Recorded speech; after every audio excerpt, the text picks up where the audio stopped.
Bueno, buenos días a todos. Feliz día del Señor.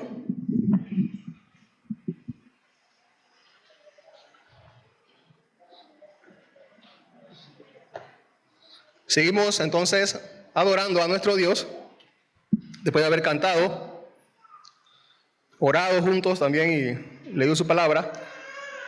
Vamos ahora a ser confrontados, pero también a recordar sus promesas para con nosotros, las maravillosas noticias de Él, el maravilloso Evangelio. Vamos a Santiago. Continuamos con la serie La religión verdadera.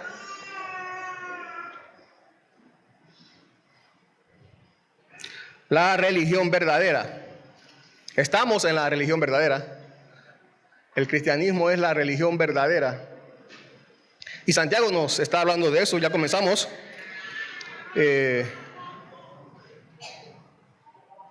Ya comenzamos los versículos del 1 al 8.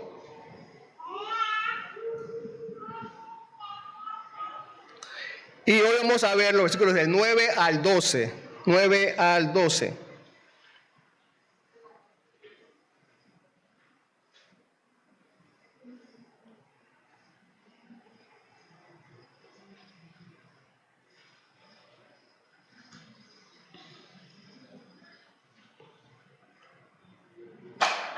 Hemos estado hablando acerca, Santiago nos ha estado recordando acerca de lo valioso de las pruebas para el cristiano y cómo precisamente en la verdadera religión se llevan las aflicciones.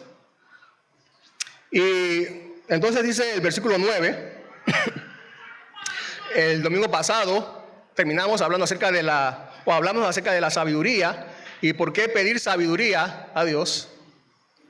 Y hoy Santiago sigue hablando, diciendo, versículo 9, pero que el hermano de condición humilde se gloríe en su alta posición y el rico en su humillación, pues él pasará como la flor de la hierba, porque el sol sale con calor abrasador y se seca la hierba y su flor se cae y la hermosura de su apariencia perece. Así también se marchitará el rico en medio de sus empresas. Y dice el versículo 12, bienaventurado el hombre que persevera bajo la prueba, porque una vez que ha sido aprobado, recibirá la corona de la vida que el Señor ha prometido a los que lo aman.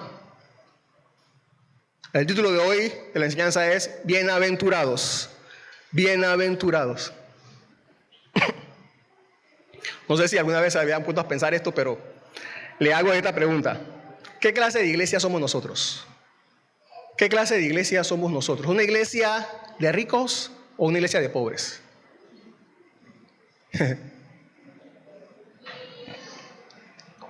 Si usted busca en el internet y pone las 10 iglesias más millonarias del mundo, le van a salir. Pero si pone las 10 iglesias más pobres del mundo, no le va a salir nada. Pero el cristianismo estamos allí entre esos dos estratos sociales. Definitivamente que hay iglesias con más recursos económicos que nosotros. Y también definitivamente que hay iglesias que por lo menos quisieran tener lo que tenemos nosotros, ¿no?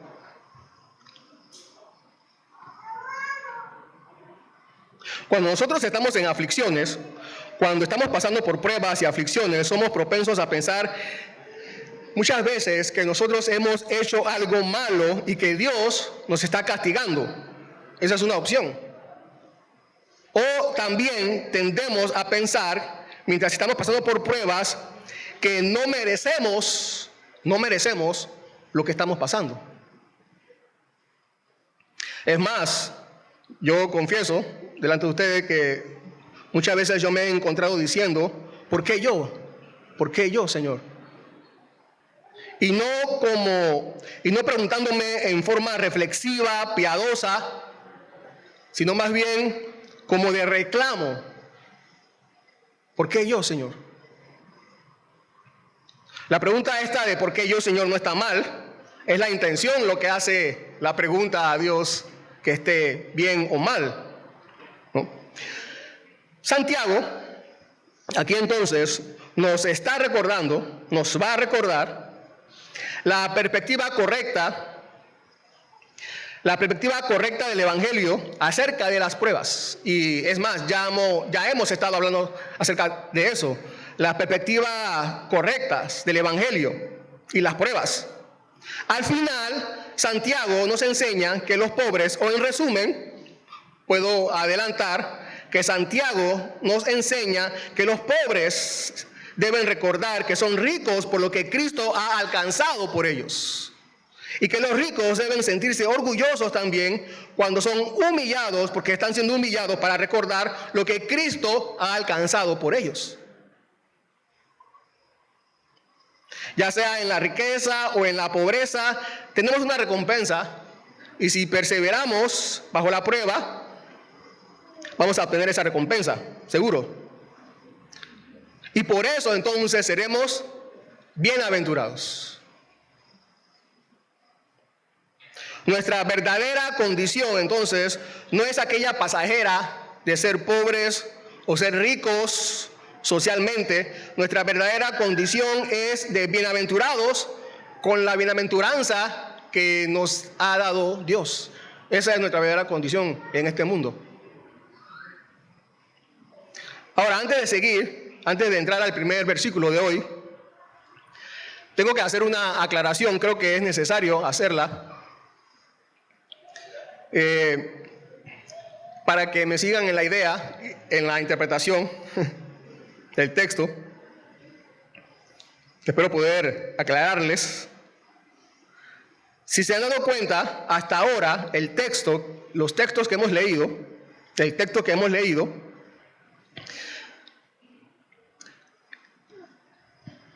ha usado la palabra prueba. Hemos hablado, o Santiago, según el texto que tenemos nosotros, ha usado la palabra prueba. Pero, si ya han leído más adelante, por lo menos en el versículo 13, según la traducción que tenemos nosotros aquí, se da cuenta que Santiago introduce en el versículo 13 la palabra tentación. Tentación, no sé si lo ha leído el versículo 13, tentación. Primero ha usado la palabra prueba, ahora tentación. Pero en otras versiones de la Biblia, como por ejemplo en la Reina Valera, la palabra tentación ya se usa en el versículo 12, donde dice prueba. La Reina Valera dice tentación. Tentación. Dice, por ejemplo, bienaventurado del varón que soporta la tentación. Nosotros acabamos de leer, bienaventurados los que perseveran bajo la prueba. Acabamos de leer nosotros. La palabra en griego realmente se puede traducir de las dos formas al español, tentación y prueba, de las dos formas, tentación y prueba, de las dos formas. Pero parece que los traductores no se ponen de acuerdo cuál traducción debería ser en el versículo 12, si tentación o prueba. Así que según se entiende el contexto, en algunas versiones de la Biblia va a aparecer prueba, en otras va a aparecer tentación, según se entiende el contexto.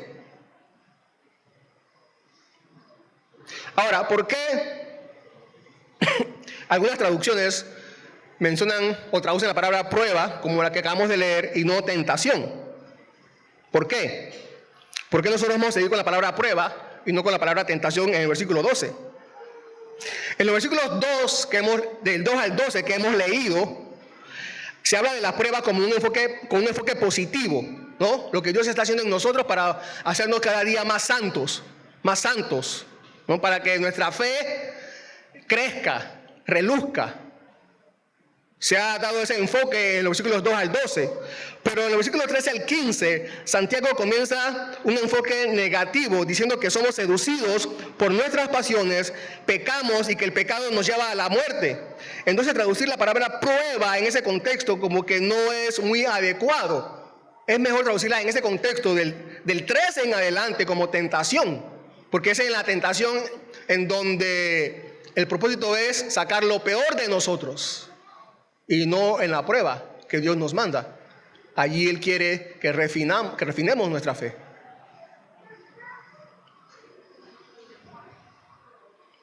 Así que nosotros vamos a seguir por ahora en el versículo 12 con la palabra prueba, por eso, y no tentación. Porque aquí todavía en el versículo 12 podemos entender que el contexto tiene ese enfoque de hacernos más como Cristo, que hemos estado viendo estos últimos domingos. Y precisamente Santiago, pasando de la consideración de las pruebas en general, pasa ahora a la consideración de las pruebas en diferentes contextos sociales, ricos y pobres, materialmente hablando o económicamente hablando. Debemos recordar que esta carta que estamos estudiando no fue una carta dirigida a una iglesia específica en un lugar, no fue dirigida a una sola iglesia en un lugar. Esta carta de Santiago que escribió fue hecha con el propósito de que fuera esparcida, compartida en diferentes lugares, en diferentes regiones, por muchas diferentes partes, pueblos, ciudades. Así que seguro que esta carta iba a pasar por diferentes contextos sociales, económicos. Este versículo parece introducir un nuevo tema que tiene conexión con lo que precede, que el apóstol está hablando acerca de las pruebas, pero no es así. No es así. Por eso, veamos entonces, número 1, bienaventurados en la pobreza a través de las pruebas. Bienaventurados en la pobreza a través de las pruebas. Versículo 9. Bienaventurados en la pobreza a través de las pruebas. Otra vez, Santiago dice, pero que el hermano de condición humilde se gloríe en su alta posición. El hermano de condición humilde se gloríe en su alta posición. Una traducción dice su baja suerte, donde dice condición humilde, su baja suerte, pero todos entendemos que se refiere a la escasez económica. El hermano de cortos recursos, sin influencia social, sin ninguna de las codiciadas posesiones o sin ventajas sociales. Y sobra decir que esta pobreza de que habla aquí Santiago no tiene nada que ver con ser perezoso o ser mal administrador. No tiene nada que ver con eso. Aunque algunas veces tenemos que confesar que somos así. Pero no tiene nada que ver con eso. Nosotros sé que somos trabajadores responsables, ¿no? No perezosos, responsables. Y que con la ayuda de Dios siempre estamos buscando avanzar más también, ¿no? En nuestros recursos económicos que tenemos para el sostén de nuestra familia. Y eso está bien. Eso está bien. Pero aquí Santiago está hablando de otro tipo de pobreza. Esta clase social en la que nosotros hemos nacido. Por la soberanía y la providencia de Dios y la sabiduría de Dios también hemos nacido en esta clase social. Y que bueno, tenemos que ser agradecidos con Dios por eso. No podemos ser desagradecidos. Ustedes recordarán que la Biblia nos enseña en más de un versículo cómo la clase social baja es más receptora del evangelio que la clase social con más recursos económicos. Jesús mismo se hizo pobre económicamente. Sus seguidores, en su mayoría, eran gente de escasos recursos. Y eso se debe, según el apóstol Pablo, dirigido por el Espíritu Santo, a la sabiduría de Dios. Por ejemplo, en 1 Corintios 1, 26 al 29 dice: pues consideren, hermanos, su llamamiento no hubo muchos sabios conforme a la carne, ni muchos poderosos, ni muchos nobles, sino que Dios ha escogido a lo necio del mundo para avergonzar a los sabios, y Dios ha escogido a los débiles del mundo para avergonzar lo que es fuerte. También Dios ha escogido lo vil y lo despreciado del mundo, lo que no es, para anular lo que es, para que nadie se jacte delante de Dios. No dice que no había nobles, sí había gente con más recursos económicos, pero dice Pablo aquí a los Corintios que Jesús, que Dios en su sabiduría nos llamó a nosotros. Recuerden que también Jesús dijo que difícilmente entrará un rico en el reino de los cielos. Y esto hablando en el plano humano, solamente en el plano humano. Hablando en el plano humano, sin la intervención de la gracia divina. Si yo tengo escasos recursos y alguien me dice algo como: ven a Jesús a tener esperanza, arrepiéntete y tendrás vida eterna, todo lo que el Padre le da a su Hijo Jesucristo será tuyo también, hay una posibilidad, hablando en el plano humano, hay una posibilidad del 90% de que yo acepte esa oferta. Pero si alguien se me acerca a mí con las mismas palabras, pero yo siendo millonario económicamente, muy probablemente diga, ¿yo voy a arrepentirme? Si yo estoy bien, tengo todo. No. Claro, otra vez, hablando solamente en el plano humano, porque se necesita la gracia irresistible de Dios para convertir a un hombre o una mujer, no importa cuál sea la clase social. Ahora, fíjense, otra vez, lo que el mundo menosprecia, Dios lo acepta. Lo que el mundo menosprecia, Dios lo acepta. Los estándares de lo que realmente es importante en este mundo difiere de los estándares de Dios.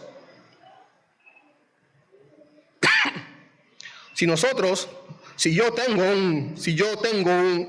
puedo comprar un auto de $100,000, me hace sentir más importante que los demás.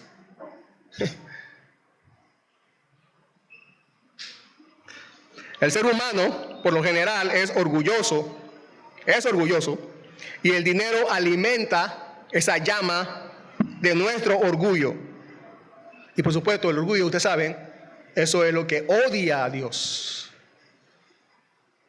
La sabiduría humana establece que mientras más cosas se tiene, se es más importante. Y a Dios le encanta ir contra los estándares de la sabiduría humana.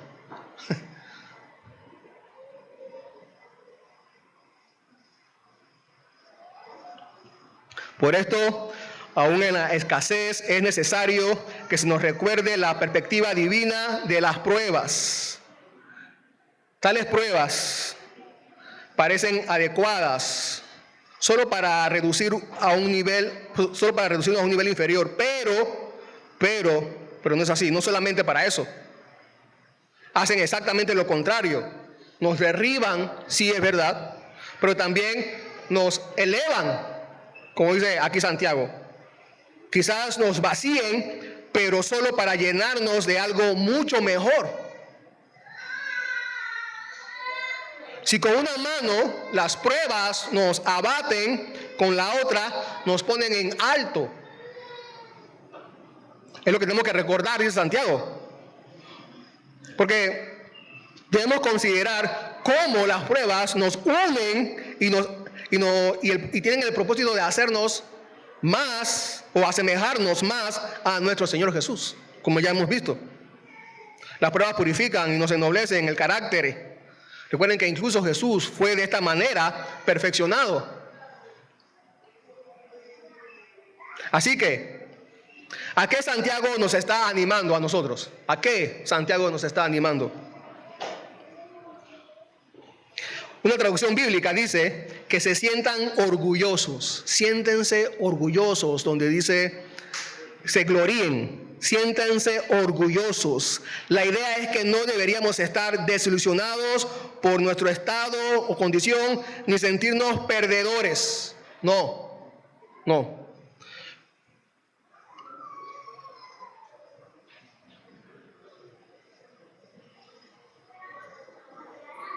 Pero ¿orgullosos de qué? ¿Gloriarnos de qué? ¿Orgullosos de qué? Orgullosos de nuestra alta posición. ¿Cuál alta posición? ¿Cuál alta posición? El creyente más pobre es rico. Rico en la posesión presente de todas las bendiciones espirituales en los lugares celestes, como dice el apóstol Pablo, en Cristo Jesús. Rico en la esperanza futura de la herencia que tenemos, que es incorruptible, incontaminada y también que no se puede marchitar, como dice también el apóstol Pedro. Nosotros, hermanos, hermanas, si estamos en una baja condición económica, podemos gloriarnos, sentirnos orgullosos en nuestra alta posición en la que estamos debido a las promesas que el Señor Jesucristo nos ha dado debido a esas promesas. Estas promesas están sobrenaturalmente por encima de este mundo. Nuestra condición económica es escasa. Nuestra condición económica es escasa. Podemos regocijarnos, ya que estamos en una alta posición por ser ricos en la fe y herederos del reino de Dios. Más adelante Santiago nos va a recordar estas mismas palabras también en otro capítulo. Así que también podemos decir, como vimos en el contexto pasado, el mejor remedio contra el mal del doble ánimo es aquel que permite sentirnos orgullosos de nuestra alta posición al ser tenidos por hijos e hijas de Dios, siendo las aflicciones mismas el sello, la garantía de la recompensa que se nos prometió. El apóstol Pablo lo dice de esta manera, así, 2 Corintios 6:10, como entristecidos, pero siempre gozosos, como pobres, pero enriqueciendo a muchos, como no teniendo nada, aunque poseyéndolo todo, todo. Hermanos y hermanas, recuerden que la religión verdadera enriquece la vida. La religión verdadera tiene que enriquecer la vida. Si es la religión verdadera, con pensamientos dignos, altos propósitos, esperanza del cielo y con una comunión divina, tenemos un tesoro que es imperecedero. Ese tesoro que se encuentra en la religión verdadera, en el cristianismo, en el evangelio. Tesoro imperecedero guardado en los cielos. Su valor es absoluto para este mundo y también para el mundo que viene, para el mundo eterno.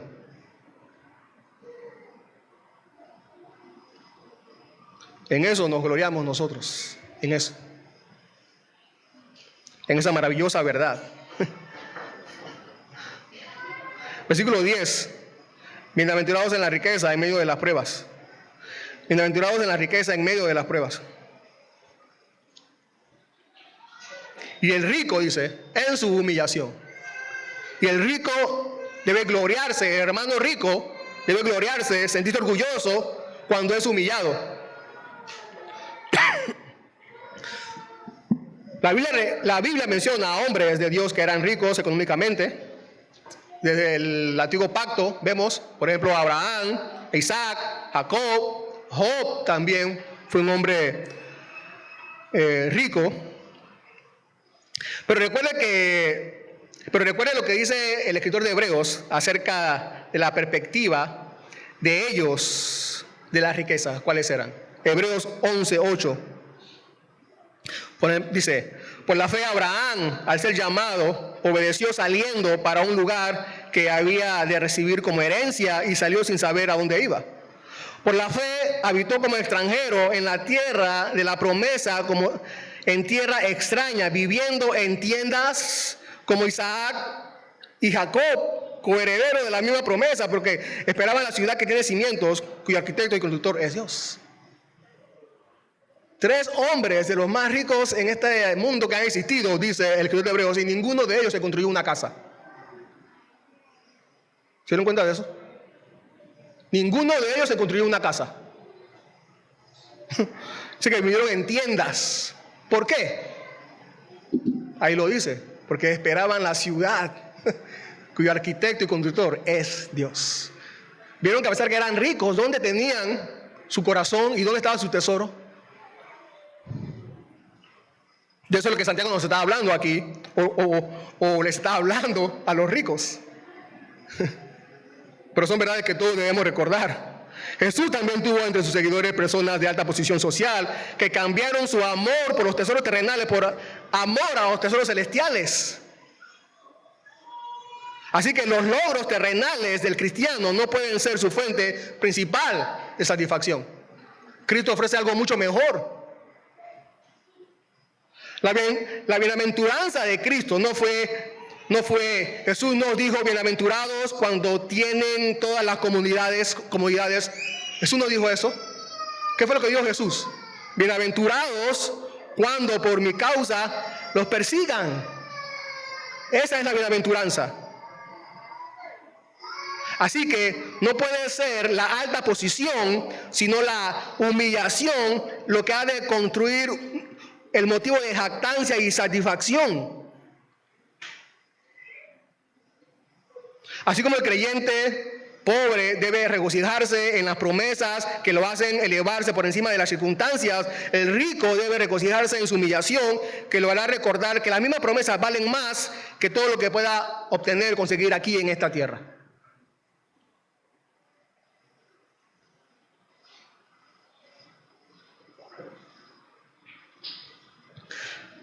La tendencia natural de las riquezas es inflar el orgullo, inflar nuestro orgullo, confianza en sí mismo, la vanagloria.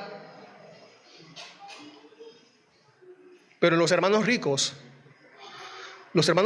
pueden regocijarse de las providencias humillantes, ya que producen la disposición correcta, esta disposición humilde, que es tan valiosa a los ojos de Dios. Es tan valiosa a los ojos de Dios. A Dios no le interesa cuánto tienen o cuánto tenemos. A Dios lo que le interesa es que nos humillemos como su Hijo Jesucristo. Eso es lo que a Dios le interesa.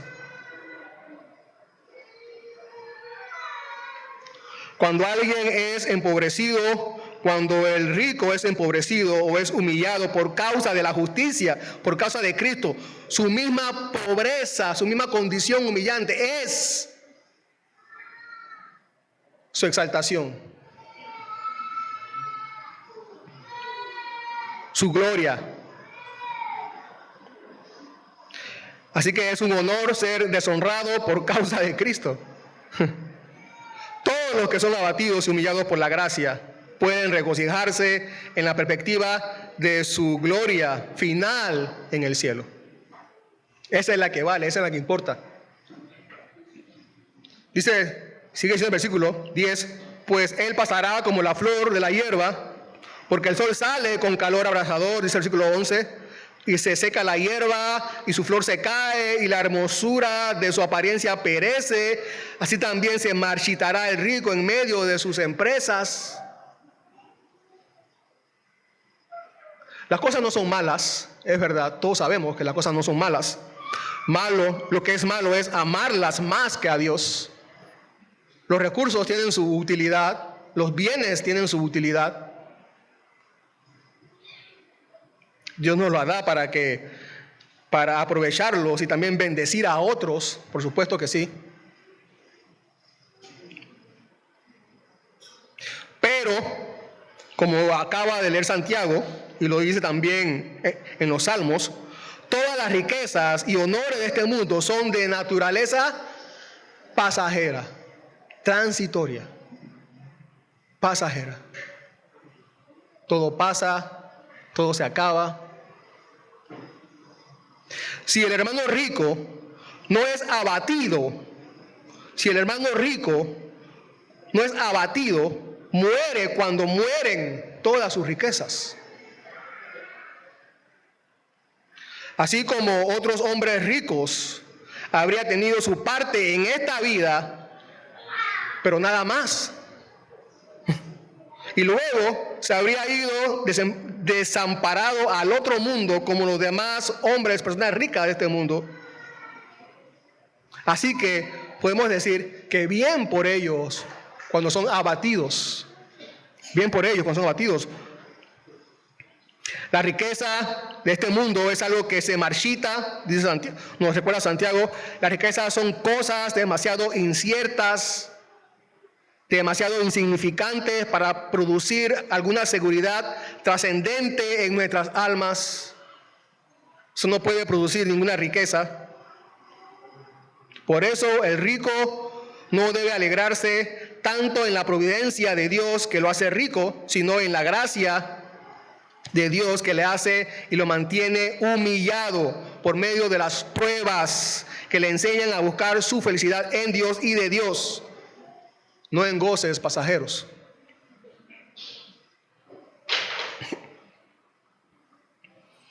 Si usted pudiera escoger solo una de estas dos opciones, ¿cuál escogería?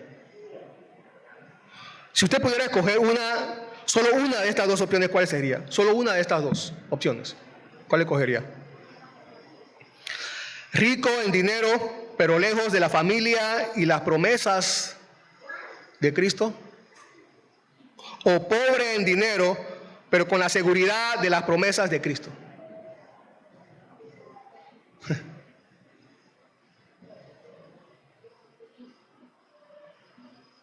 Espero que la segunda opción. El Salmo 16, versículos 5 y 6. Este salmo lo escribe el rey David. Este salmo, entre otros, ¿no? Lo escribe el rey David. Lo escribe David cuando era rey. Él era el rey. Un rey tiene todo, ¿no es así? Versículos 5 y 6 dice: el Señor es la porción de mi herencia y de mi copa. Tú sustentas mi suerte. Las cuerdas me cayeron en lugares agradables. En verdad es hermosa la herencia que me ha tocado.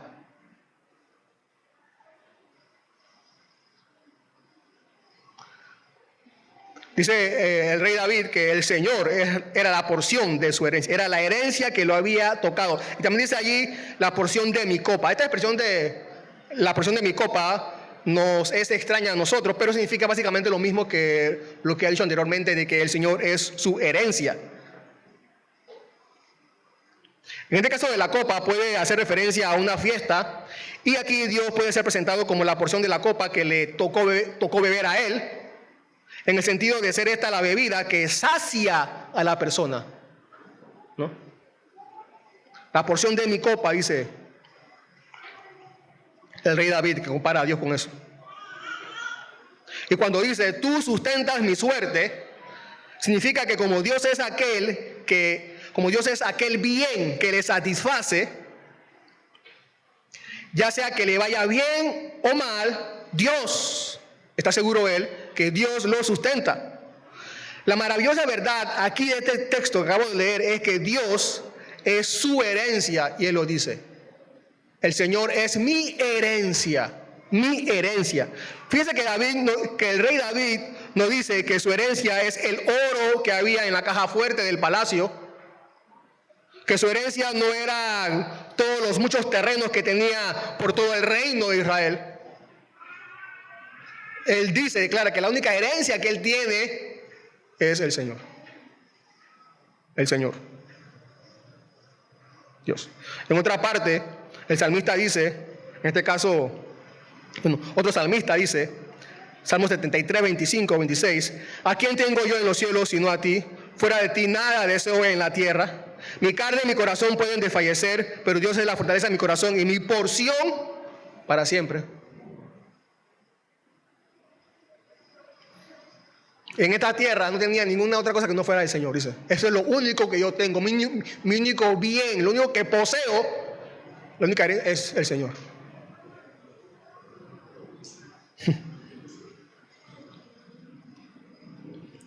Alguien dice así, se los leo. Dice, un ciego puede tener el cuadro más bello que jamás haya pintado. Puede llamarlo suyo, es decir, nadie más puede venderlo.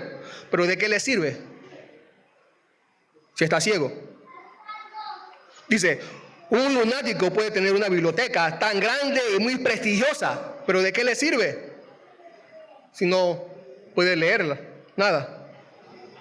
Continúa diciendo, la forma más elevada de tener algo, la forma más profunda y elevada de tener algo es cuando contribuyen a nuestro pensamiento, a nuestras emociones, a nuestro crecimiento moral e intelectual. Y en el caso de las personas, las tenemos, son nuestras, en la medida en que las comprendemos, simpatizamos con ellas y las amamos. Sigue diciendo, el conocimiento, el trato, la simpatía, el afecto, estos son los medios por los cuales las personas pueden decir, es mi amigo, es mi hermano, es mi hermana, es mío. Un discípulo que recibe los pensamientos de un gran maestro en su mente y tiene todo su ser saturado por ellos, puede decirse que ha hecho suyo a su maestro. Cuando una persona tiene a Dios como su porción, entonces y solo entonces está satisfecho, saciado de gracia y lleno de gozo que no se acaba. Te pregunto yo, ¿has tomado a Dios como tu única herencia en este mundo?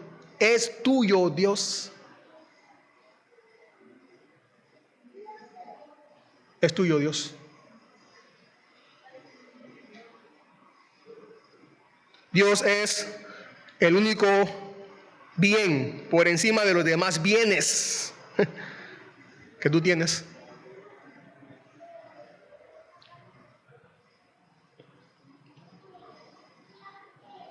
La única manera en que tenga una buena herencia, la única manera en que alguien tenga una buena herencia es que ese alguien tenga a Dios mismo como herencia.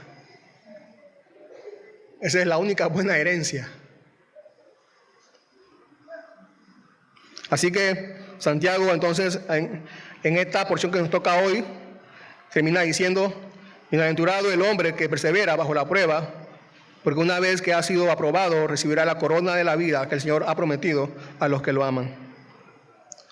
La palabra bienaventurado, usted sabe que la palabra, estoy seguro que usted sabe que la palabra bienaventurado significa o tiene como sinónimo bendecido o dichoso.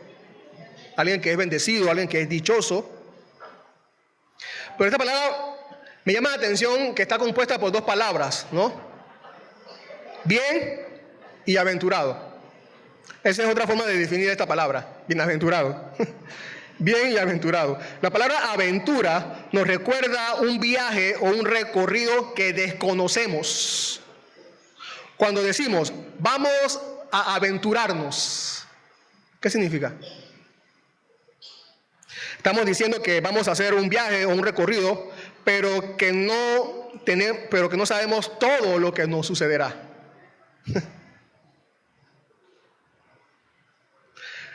La palabra bien le da un sentido de confianza a ese recorrido. Bien, aventurado. Nos da un sentido de confianza, ¿no? Aquí entonces se nos anticipa que al final nuestro recorrido habrá sido bueno, dice Santiago. Se nos anticipa que nuestro viaje en este mundo, nuestro paso, nuestro recorrido, al final habrá sido bueno. ¿Por qué habrá sido bueno? ¿Por qué? Porque seremos recompensados con la corona de la vida. Por eso habrá sido bueno. ¿Hay otra motivación mayor para perseverar bajo la prueba que esta?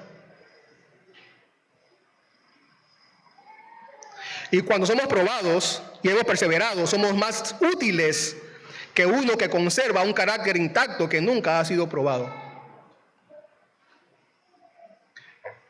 Perseveraremos.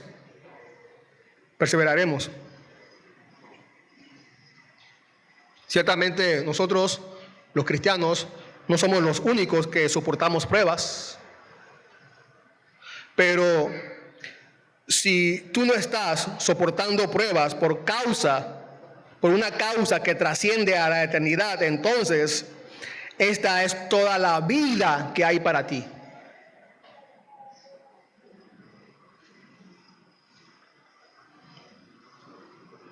Y es verdad, debemos perseverarnos. Santiago nos anima a perseverar, pero no con nuestras fuerzas. No con nuestras fuerzas. Santiago no tiene en mente eso, que sea con nuestras fuerzas. Si lo hacemos con nuestras fuerzas, pronto nos perturbaremos, como ya lo hemos experimentado, ¿no es así? El apóstol Pablo, haciendo referencia a Dios cuando le escribe a los cristianos en Roma, mira lo que dice, Romanos 16:25. Y aquel que es poderoso para afirmarlos. y aquel que es poderoso para afirmarlos. Es Dios. No debemos temer. No debemos temer entonces. Dudas como no sé si podré resistir, hermano, hermana. No pueden opacar la gran promesa que Él nos ha hecho, que Él nos afirmará con su poder. Ninguna prueba puede hacernos temer si tenemos esa promesa de parte de Él. Y aquí la corona es la recompensa, entonces es la misma vida. ¿Se dieron cuenta? La recompensa es la misma vida. O sea, la verdadera vida. La recompensa es la verdadera vida. Esa es nuestra recompensa. La verdadera vida, la vida, dice, la corona de la vida. Imagínense, usted dice que esta vida es bonita. Usted piensa que esta vida es bonita, ¿no? Pero la Biblia dice que seremos recompensados con la vida. No nos imaginamos lo que nos espera, hermanos. Nosotros decimos aquí que la aflicción es parte de la vida. Nosotros decimos aquí que la muerte es parte de la vida. Pero en la vida que Dios nos promete con coronarnos, no hay ni dolor ni muerte.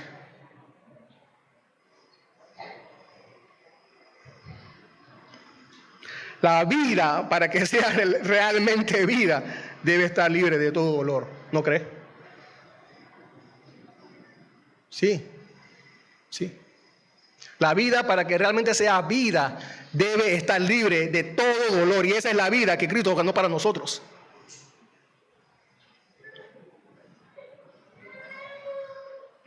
A veces nos enfocamos nosotros tanto en lo que no tenemos, que perdemos de vista todo lo que tenemos. Son los cristianos. Pero si pudiéramos aprender a apreciar lo que tenemos, disfrutaríamos mucho más la vida aquí. El hecho es que, hermanos, hermanas, los cristianos somos muy ricos, los que hemos puesto nuestra confianza en Cristo. ¿Acaso no tenemos vastos recursos del cielo?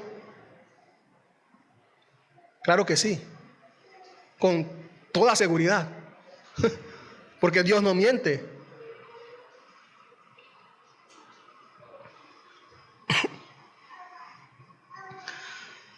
Pero es verdad, hemos aprendido, sabemos que nuestros privilegios cristianos no pueden separarse de nuestros sufrimientos cristianos. Así como nuestro Maestro nos sucederá a nosotros también, como nuestro Maestro Cristo. En ambas condiciones debemos regocijarnos y gloriarnos. Como dice el apóstol Pablo, Dios me libre de gloriarme, sino en la cruz de nuestro Señor Jesús.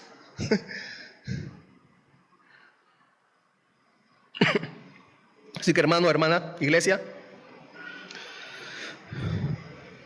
como dice el himno, pon tus ojos en Cristo. No importa cuál sea la condición, pon tus ojos en Cristo. Y lo terrenal sin valor será a la luz del glorioso Señor. Oremos. Señor, gracias por tu palabra. Padre, tú eres bueno para con nosotros. Señor, tú nos confortas. Señor, estamos tan atribulados muchas veces. Señor, desconsolados, no sabemos qué hacer. Las circunstancias de este mundo, Señor, nos confunden muchas veces. Nuestra mente, pensando que quizás te has alejado, pero no es así, Señor. Debemos gloriarnos en las tribulaciones, Señor, porque seremos bienaventurados.